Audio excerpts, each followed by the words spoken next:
Morning, good afternoon, good morning. Okay, a couple of items for you all at the top. Yesterday, the president laid out a once-in-a-century capital investment in America that will meet our current infrastructure needs, invest in manufacturing, research and development, and the care economy, rebuild our economy, and create good-paying jobs for American workers. Since then, we've seen praise for the president's vision from across the political spectrum, from business to labor, economists, and climate leaders, in addition to support from bipartisan majorities of the American people. The U.S. Chamber of Commerce said, quote, "We need a big and bold program to modernize our nation's crumbling infrastructure, and we applaud the Biden administration for making infrastructure a top priority." The CEO of Ford Motors said that, quote, "Ford supports the administration's efforts to advance a broad infrastructure plan that prioritizes a more sustainable, connected, and autonomous future." The president of the League of Conservation Voters said, quote, "Today is a great day for jobs, justice, and climate action." And the international president of the SEIU called the jobs plan, quote, "a game changer for tackling racial and economic inequality." And early polling underscores the overwhelming bipartisan support for components of this plan. Just yesterday, a Morning Consult poll showed that by a 2-to-1 margin, registered voters backed a hypothetical $3 trillion infrastructure package. And a Data for Progress poll showed that by a 35-point margin, voters wanted to pay for this plan by asking the wealthy and big corporations to pay their fair share, just like the president is calling for. Two other items for all of you. Today, the Biden-Harris administration is launching a nationwide grassroots network of local voices and trusted community leaders to encourage people to get vaccinated. We've talked in here quite a bit about how effective and impactful we've seen having community voices, trusted voices, be the people who are getting the information out to communities. So this is a reflection of that. Some of the 250 founding members include NASCAR, the American Medical Association, NAACP, UNIDOS, the Chamber of Commerce, and Catholic Charities. Collectively, the group of founding members has the ability to reach millions of people and deliver critical public health information. This morning, the Vice President and Surgeon General Vivek Murthy spoke with some of the community core founding members about the unique efforts that communities across the country are taking to get more shots in arms, including by hosting virtual town halls, giving workers paid time off, and conducting direct outreach to people within their community, and a lot more work, of course, to come from there. Two more short items. President Biden, as a part of the American Rescue Plan, we have another development to convey. He promised, of course, to get health care costs down for families through a number of steps he was taking. And beginning today, Americans can go to healthcare.gov to take advantage of reduced premiums, increased savings, and quality, affordable coverage. Americans currently enrolled in Marketplace coverage will see their premiums decrease on average by $50 per person per month and $85 per policy per month. So that certainly is a positive development. Last thing, finally, as part of our commitment to transparency, I wanted to let you know that the president was tested for COVID-19 this week. COVID-19 was not detected. He's tested every 2 weeks as a part of regular screening. Darlene, why don't you kick it off? Thank you, Jen. A couple of questions on the infrastructure bill. Mm-hmm. Can you give us a sense, now that the president has announced the details, what comes next from the White House in terms of travel by the president or the vice president or any other members of the cabinet in terms of selling the plan? And will we see something similar to Help Is Here for the COVID bill? Well, I think you can certainly expect that the president, the vice president, will be involved in making calls, doing outreach, communicating with members of Congress, with governors, with elected officials, and of course with the American people. I will say the piece that's slightly different, or in addition to, is what the president announced at the cabinet meeting, which is that he has asked some key members of his cabinet to serve in a jobs cabinet, to be front and center voices engaging with members of Congress, with leadership in Congress, with governors, with elected officials, with the American public through media and through other direct communications, also traveling around the country to communicate about this plan that he's proposed. So that's another piece of it that you will see grow over the coming weeks. And former President Donald Trump says that the tax increases that are in the corporate tax increases that are in the plan will shift more companies and jobs overseas, and that China will be the big winner there. it also depends on getting countries to stop a race to the bottom on corporate taxes, and we're just wondering, how do you get those other countries to go along with that idea of, not racing to the bottom on corporate taxes? Well, we have a little chart. Maybe we can pull up on the screen here. Hopefully, we'll cue it to come up just to show. Was it up before? Well, we'll bring it up again because it's a relevant one for people to take a look at. That just shows the journey of corporate tax rates over the course of the last several decades. The fact is, the corporate tax rate at 21% is lower than it has ever been in the past. What we're talking about is raising it to 28%, which is lower than it's been in the past several decades for most of that period of time. And it goes back to a rate that was the case during part of the Bush administration. See, as you can see here. Now, during the 60s, it was up over 50%. Obviously, that's incredibly high. And it's gone down progressively. And it was in the mid-30s, as you can see, through about 2015 or right before then. And then it went dramatically down. What we're talking about is just raising it to a rate that is lower than it has been through the vast majority of time over the last 70 years. And we think that's an incredibly reasonable proposal. I will say that in the wake of the 2017 tax giveaway to corporate America, I should say, 91 of the Fortune 500 companies paid no federal taxes. Zero federal taxes. That is not something that the American people believe is fair, that we believe is fair. And what we're talking about here is making adjustments to the tax code to make it more fair, to invest in our infrastructure, invest in American workers, so that we can be more competitive over the long term. And then lastly, earlier today in Kentucky, Senator McConnell was talking and said that the package, quote, is not going to get support from our side.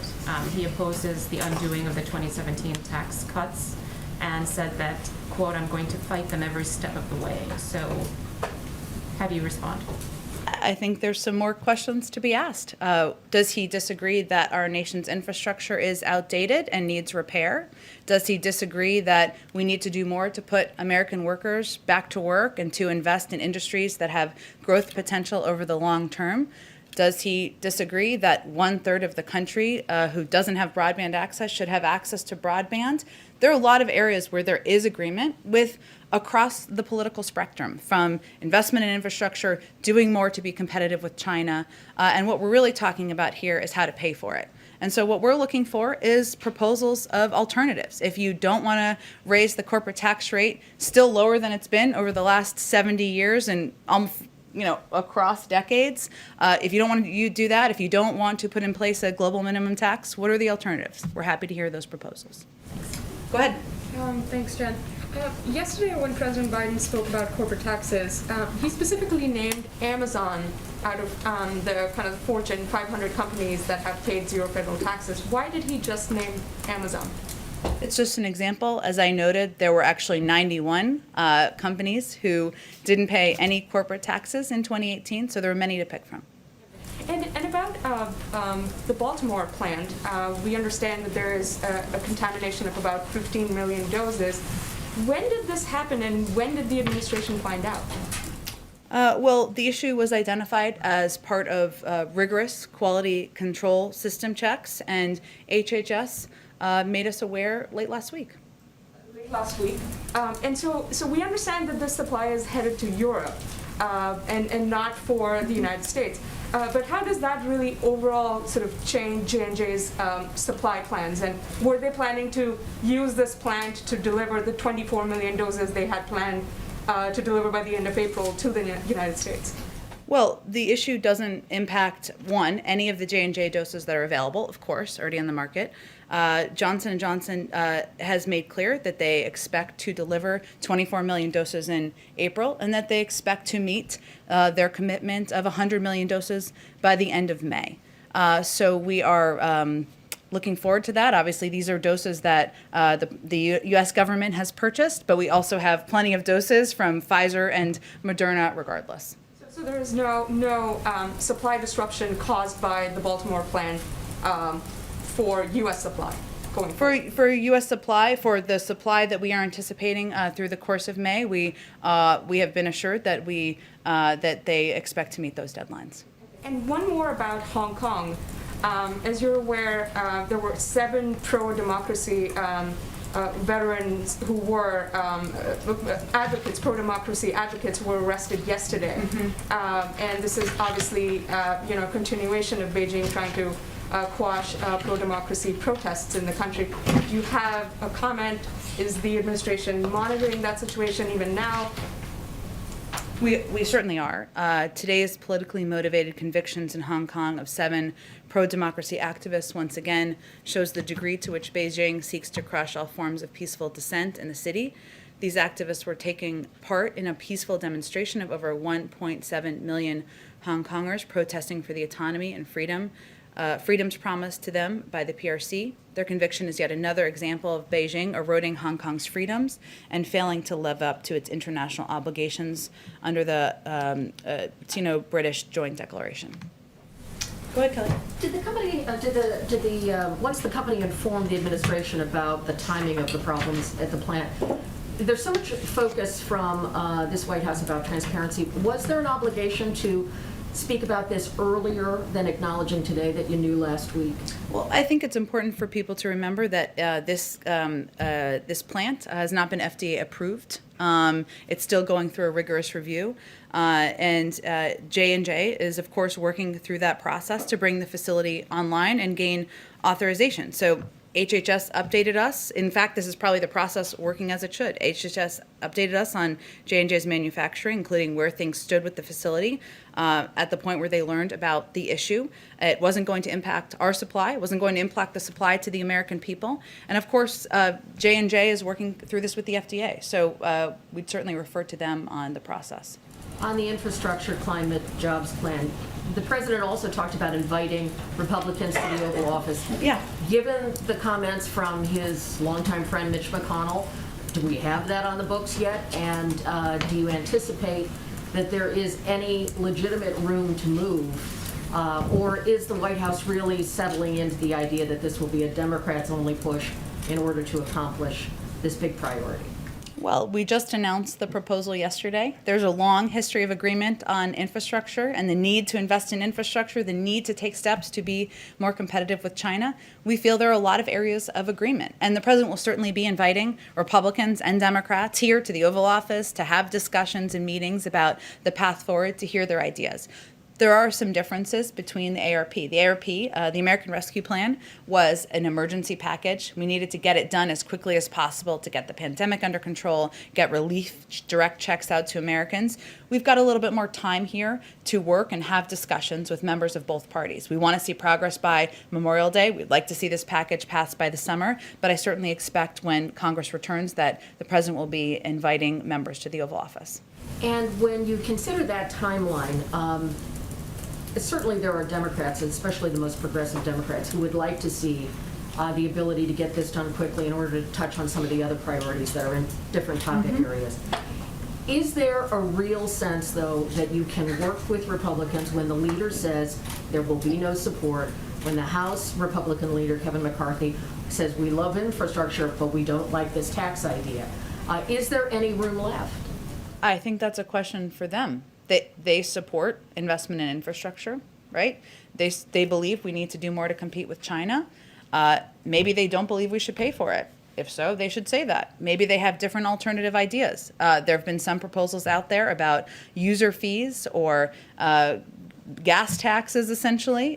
We don't agree with that. We don't believe that the cost should be on the backs of the American people. We believe that corporations should be able to bear the brunt for investing in America's workers. But they can come forward with their ideas. We believe we can start from a place where we agree. And given that the COVID economy has been hard on so many businesses, is this the time to try to increase taxes when they are not really out of the COVID slide of the economic impact of the pandemic? Well, what we're talking about here, that's exactly why we shouldn't be increasing taxes on the American people, on people making less than $400,000 a year, why we shouldn't be putting in place user fees, because people are still trying to get through this period of time. Corporations who have had their tax rate lowered to 21%, lower by a great margin than it's been ever in history, corporations that didn't pay any taxes in 2018, we think they can afford to help rebuild our workforce, help invest in industries of the future, and make sure our infrastructure makes us competitive with China. Go ahead, Peter. Thank you, Jen. You just repeated what the president was talking about yesterday. You want corporations to bear the brunt of the $2.25 trillion over 8 years, but there are these calculations now that the corporate tax hike is not going to raise that much until 2036. So I'm curious where the rest of the money comes from. Well, as was outlined in detail in our plan, we're talking about paying for an 8-year investment over the course of 15 years. And that, given that the investments are short-term investments, investments that are temporary, we actually would more than make up for the cost of these investments over time. And one of the most colorful examples that the president used yesterday, he asked if people remembered a bridge going down, but only 5% of the spending in this package goes towards roads and bridges, and I'm curious why that number is so low in something that is being sold as an infrastructure package.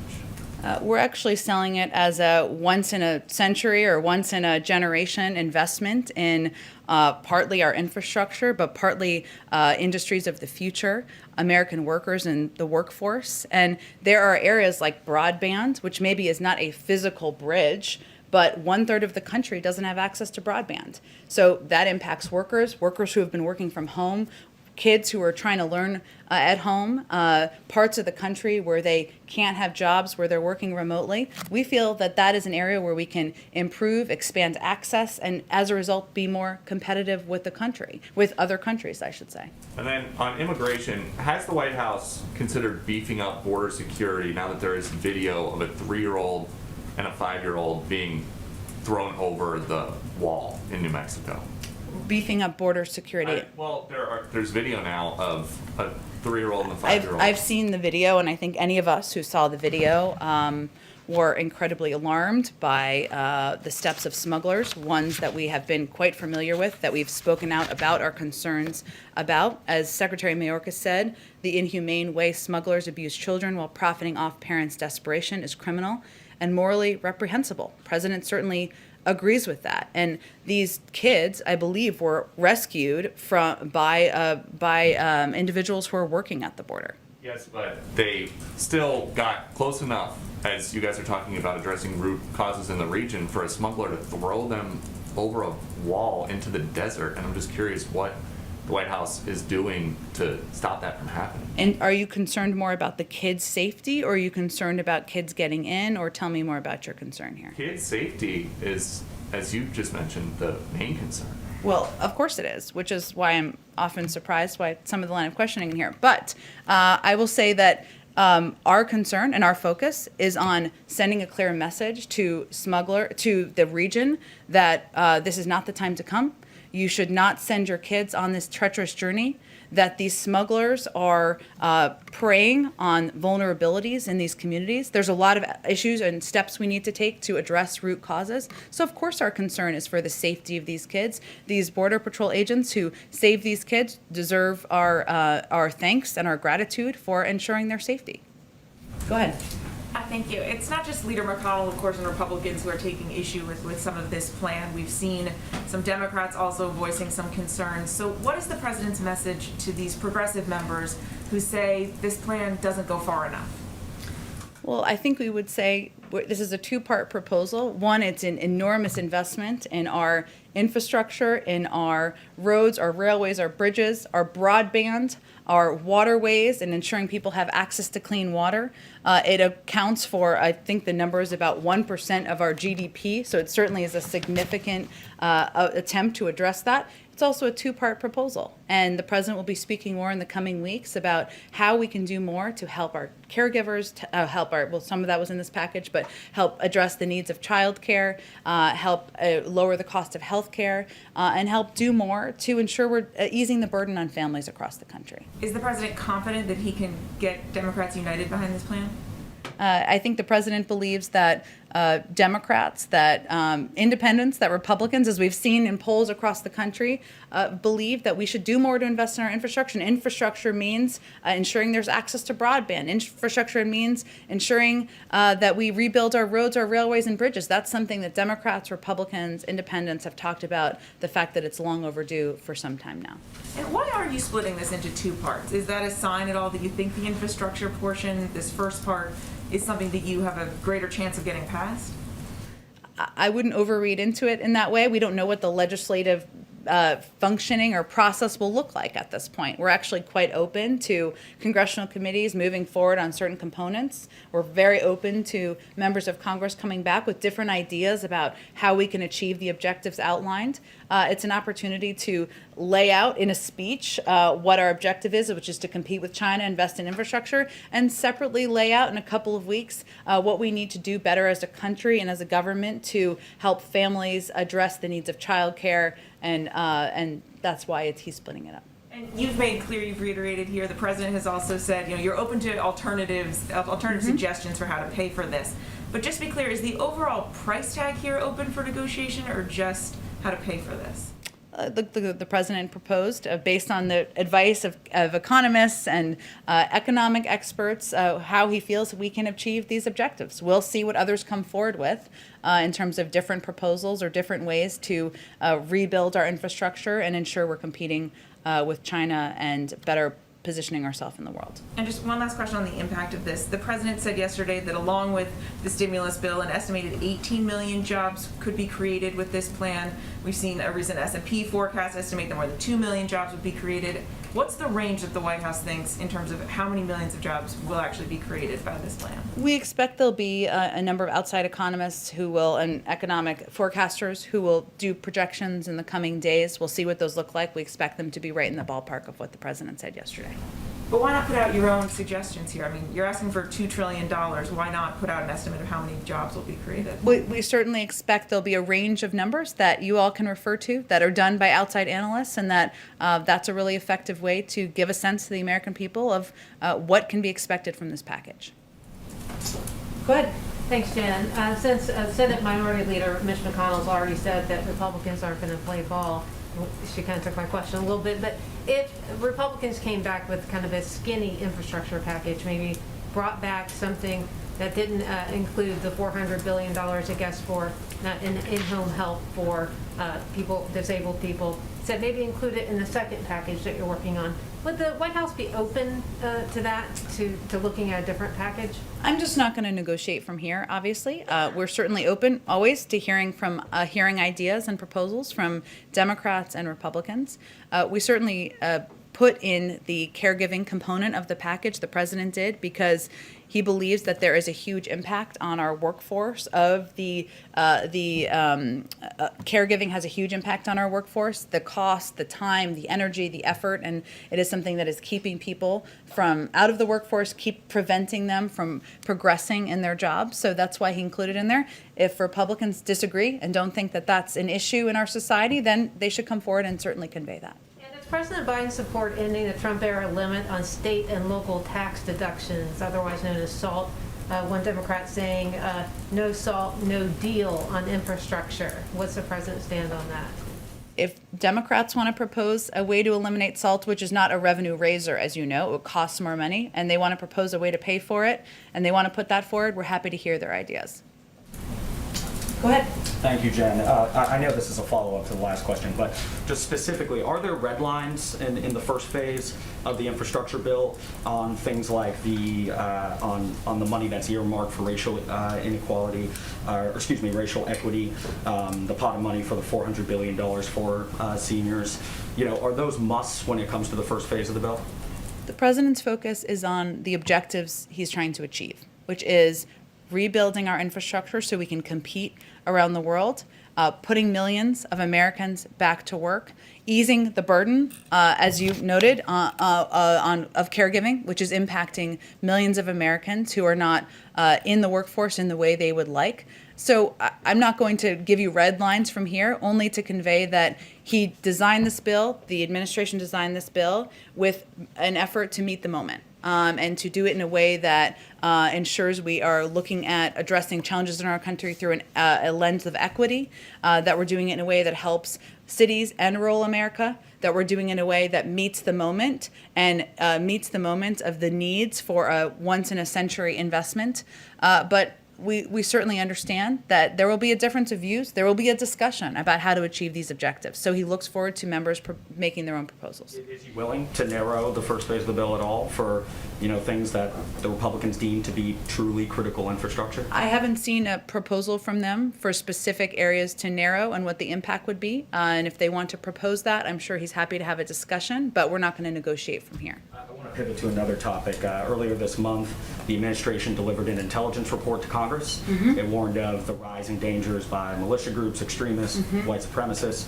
Does the president feel that it's time for the U.S. to adopt a domestic terrorism statute?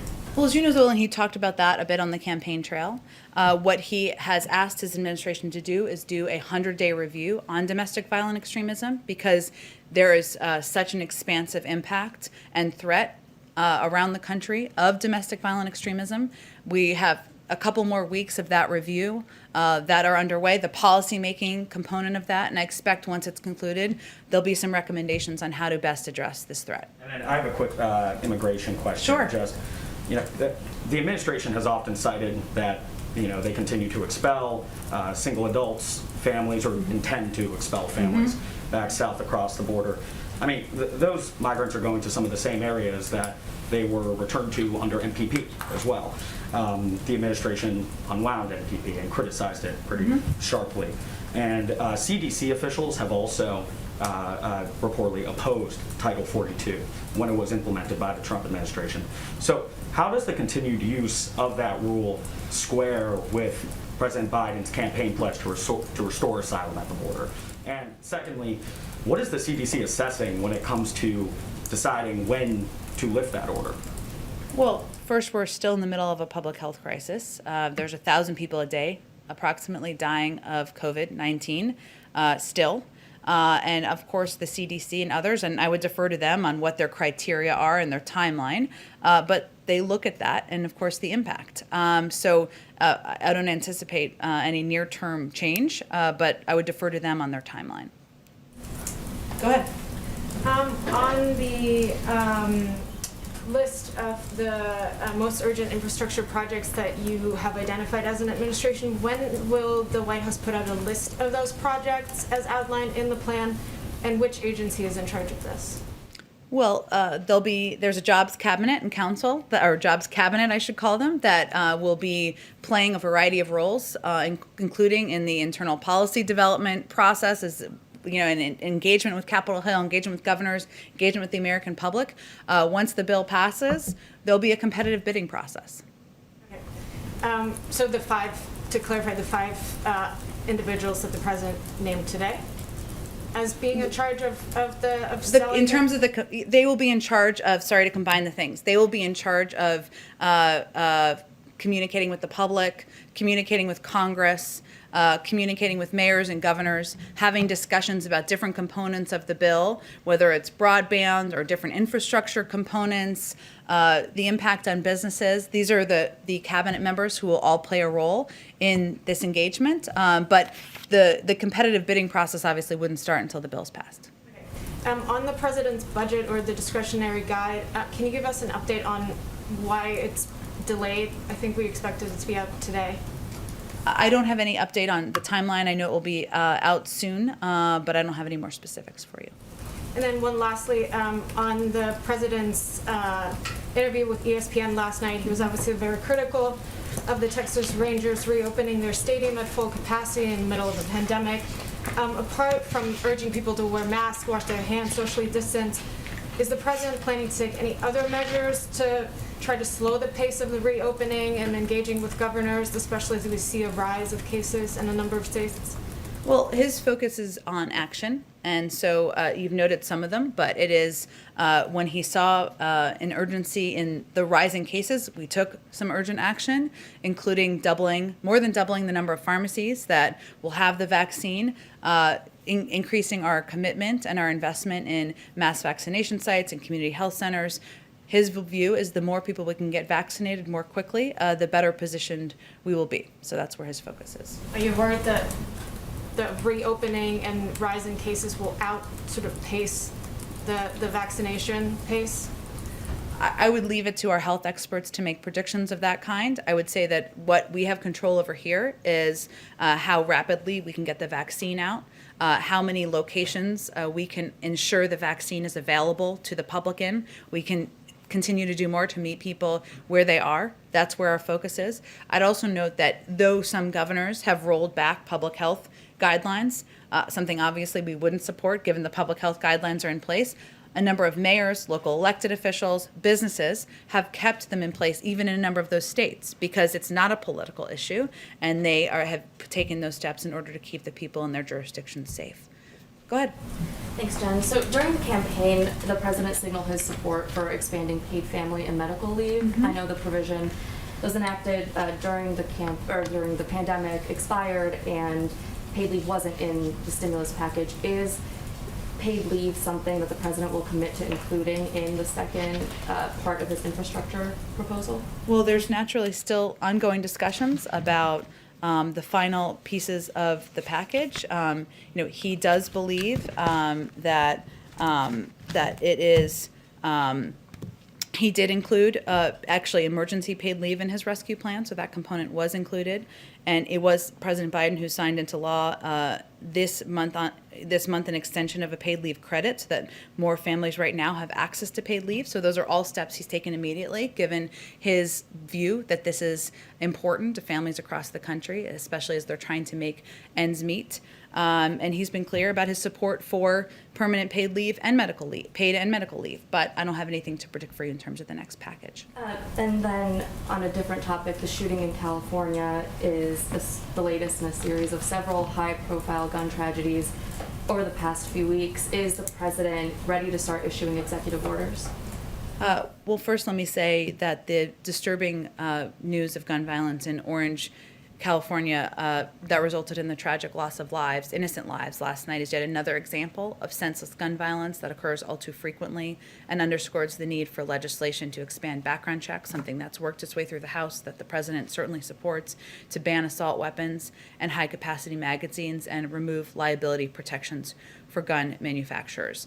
The president, there is an ongoing review of executive actions and something that he is certainly personally committed to, and hopefully we'll have more to say on that soon. Quick follow on that. It's my understanding that a number of gun violence prevention advocacy groups have requested a meeting with the president. Is that something that he is willing to do? Is he going to meet with them? And if so, do you have an idea of when that meeting might happen? I don't have any predictions for you in terms of a meeting. I will say that the president has worked hand in hand with a number of these groups for decades. As somebody who fought to get the Brady Bill passed, who fought for an assault weapons ban and getting that into law in the 90s, who led the effort to put in place nearly 24 executive actions while he was vice president. He's certainly been a partner and will continue to be an advocate as president for additional common sense gun safety measures. I will say that there is in the American Jobs Plan, and there was a lot in there, so this was a piece that didn't receive as much focus, a proposal of $5 billion investment over 8 years to support evidence-based community violence intervention. And, this is a step that, of course, would help on gun violence and community violence. We also know that violence is a public health crisis disproportionately impacting Black and brown communities and Americans, and a key part of community violence intervention strategies to help connect individuals to job training and job opportunities. So it's part of his job effort, but certainly another effort that many of these gun safety organizations feel is important, addressing community violence in order to reduce that across the country. Go ahead. Just want to follow up on SALT. You're saying that if Democrats are able to negotiate SALT, they have to find the revenue somewhere else, because as you say, it's a revenue reducer that they need to balance the books some other way. Unless they think that a package doesn't need to be paid for, or that doesn't need to be paid for. So we're open to hearing ideas and proposals. I just think for clarity purposes, and a lot of people know, but eliminating SALT obviously is a revenue, not a revenue raiser, and it is something that either would have to be paid for or not. But our focus right now is on ensuring that we are getting relief to the broad swath of the American people who are most impacted by the downturn, the 10 million Americans out of work, people who are looking to be a part of growing industries of the future. But we understand that many Democrats, or some Democrats, I should say, are focused on that and interested in discussing it. We're happy to discuss it with them. And so my colleagues of the Miami Herald have been talking with undocumented immigrants who have struggled in South Florida to get vaccinated because they don't have a driver's license or other federally issued ID. I know that the federal government doesn't always set those standards, but what can you do is there anything the administration can do to set guidelines or to advocate on their behalf? And are you concerned about undocumented immigrants not receiving the vaccine? Well, certainly, the more people who are vaccinated, whether they're undocumented or not, the safer we are as a country. And that's certainly the president's point of view.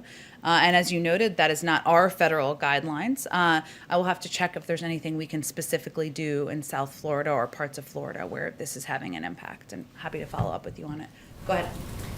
President Biden earlier today just spoke to faith leaders and talked about how concerned he was that Americans are becoming too cavalier about safeguarding against COVID, and on top of that, issues around skepticism with the vaccine.